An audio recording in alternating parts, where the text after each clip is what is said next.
Apart from wrong and right, it's much beyond that. You have to know yourself. Because this awareness is within us that we do not know ourselves. We do not know the absolute. We live in a relative world. Of this, everybody seems to be conscious, maybe in the subconscious or maybe in the unconscious. But definitely, there's a feeling in every one of us that we do not know. And it's a very honest feeling. It's a very sublime feeling that we have to know something more. Now, when we say the word no, we think as if I would say, I don't know about Derbyshire, I've never been there. Now, this means what? I don't know about Derbyshire. I mean, don't I know about Derbyshire? I can read it in the books. I can find out. I can know all the history of Derbyshire. I can find out who are the people who were making beautiful porcelain here. I can find out all about their history. Everything I can read about it. Still, why should I say I don't know anything about Derbyshire? Because I have not been to Derbyshire before. I have not been to Derby. I have not been to this area. I have not seen this place. I have not visited it. I have had no experience of this place, so I don't know about it. This is exactly what is the situation. The situation is that we do not know about the divine. We have read about it. We have heard about it. So many people have written about it. Once they know there's an inquiry about it, they come out with books. Books after books, thousands of books they have written. How many of them are true and how many of them are untrue? It is impossible to find out because we do not actually know. Supposing somebody says that Duke of Bedford was born in Derbyshire. All right, how will I know? I would not know till I meet somebody who is really belonging to that place, who knows about it. In the same way, the knowledge that we have also about divine is very confusing. But this is not knowledge. This is never the knowledge.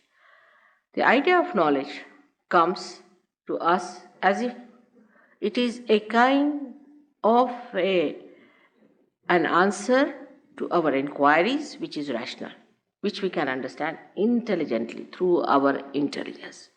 But now this area is beyond intelligence, beyond rationality. Beyond all that is limited is the unlimited area.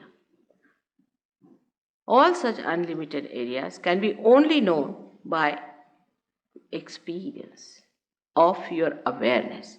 Now, this one should understand is a very delicate thing. How to know something, an experience of our awareness. Not an experience, you suddenly see a light, so it's an experience. I mean, you can always see a light.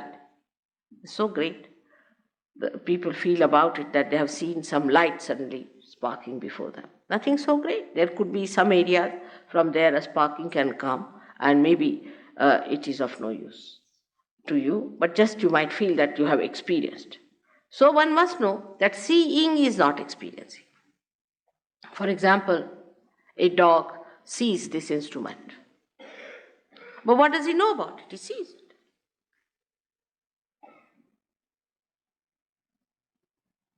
Awareness, the human awareness, has so many great things about itself compared to the animal awareness. For example, we can say the awareness of beauty, animals don't have. Awareness of cleanliness, animals don't have.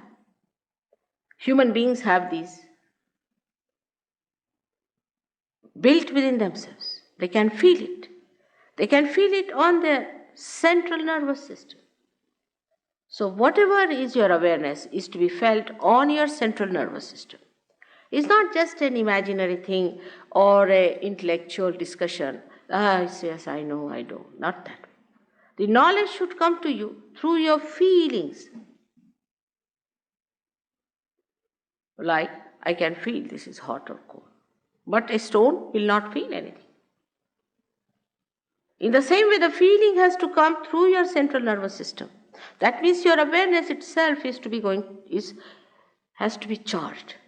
It has to get a new dimension. Your awareness itself has to get a new dimension. All other experiences has no meaning whatsoever in evolution, if you see. In evolutionary process, it is the awareness that improves, receives better and better dimensions. And these dimensions have reached its maximum at the time when you become a human being, where your awareness is just ready to receive the awareness of the universal being, of the collective being, so that you become the collective being. Now, I would like to tell you about this within ourselves, how we are placed. For every practical purposes, you should not take me for granted. But you should not also deny what I tell you. It's like entering into a new university. We listen to the professor and we try to follow him. Supposing he propounds a hypothesis before you, then you just start judging it. Work it out. If it is true, then you call it a law. In the same way, we should enter into this new understanding by first seeing it, not denying it. Then if it is true, then we have to believe it. There should be no blind faith about Sahaja. Blind faith does not help at all. Neither there should be a denial. And with that cheerful attitude, if you just listen to me as a hypothesis, whatever I am telling you, you need not accept it as truth just now. But then the time has come for me to prove the truth to you. And the truth can be proved to you. Time has come to prove the existence of God.